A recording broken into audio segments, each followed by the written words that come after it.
Guys, so today we're going to yap really quickly about wealth transfers and how wealth is transferred from the poor to the wealthy. And I actually have a really good example today. Okay, so this morning on my FYP, there was a video from this young lady here, Kiara from Florida, or Kiara from Florida, I'm not sure how you pronounce it, about Jules LeBron asking her followers for money through a GoFundMe to get some dental work done. And basically in the video, she basically said that because she's an influencer, she can't get a regular job or something like that, or a regular job wouldn't help her. I don't know.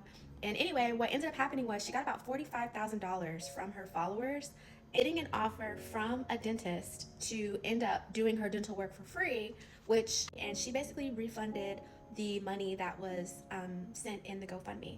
And so this video isn't about the details really of that, or really isn't about, I'm not hating on Jules LeBron. This isn't like a shaming piece. What I'm talking about here is this is a perfect example of exactly how wealthy people elicit money from poor people when they don't need the money, and also they can get goods and services for free. When celebrities or influencers, pastors, spiritual gurus, charities are asking for your money that most people have after paying taxes, and you are just giving this money to them for nothing, you are transferring your wealth away, and they are getting wealthier from you. I don't know if people really understand this concept. My qualifications to yap about this are that, first of all, I passed the Series 7 and the Series 63, and also I used to work at a brokerage once upon a time. So I'm familiar with working with people with lots of money and also working with people that don't have money, as the brokerage also was functioning as a bank. Okay, so high level, what are my points? My points are that there are obvious ways that the wealthy is constantly transferring money from the poor to them. And this is usually by housing, transportation, the cost of goods and services. We're seeing this happen with inflation, companies colluding together to rise the cost of items, like we saw with eggs. All right, then we have this, that's just in general, that's the system. Then we also have this added aristocracy of celebrities, and let's start with them. Celebrities first, that are asking for money for various things. Now, the best example of this is like concert tickets. You know, come to my concert, it's $1,000 a ticket. People are only making $45,000, $50,000 a year. They obviously really can't afford $1,000 concert tickets, but they go.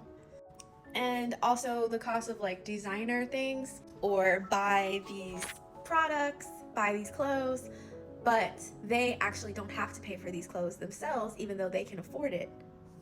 So it's one thing to overpay for your apartment, or overpay for your car, or overpay for your bag or wig, because you're actually getting something for something else. But it's quite another thing to just be giving your money away.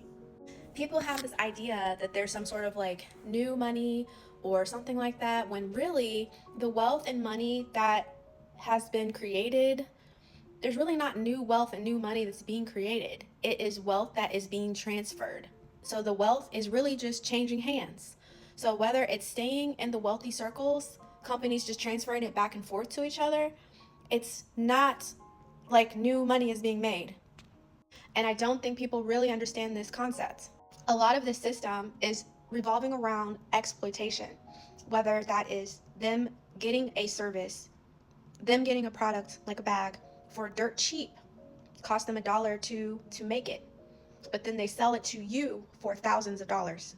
They make a profit. That wealth that you have is transferred to that company, and they're able to buy a yacht.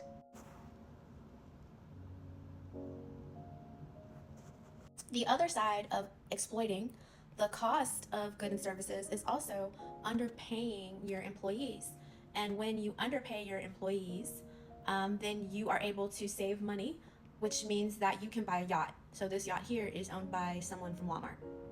I'm saying all that to say that you really should not give your money away, donate your money, and be very mindful of what goods and services that you're purchasing. And also make sure that you're working somewhere where they're going to pay you a living wage, because if not, they're just going to continue to exploit you and exploit you and buy yachts because they have nothing else to do with their money. When you give an influencer money up front, and they may or may not pay taxes on the back end, they may not even claim it, versus your money is coming from earned income most of the time, and you already paid taxes on that. So I just want people to be mindful of that. When you just give your money away to people, whether they're actually grifting or not, they're accumulating more money than you will ever earn. Okay, bye.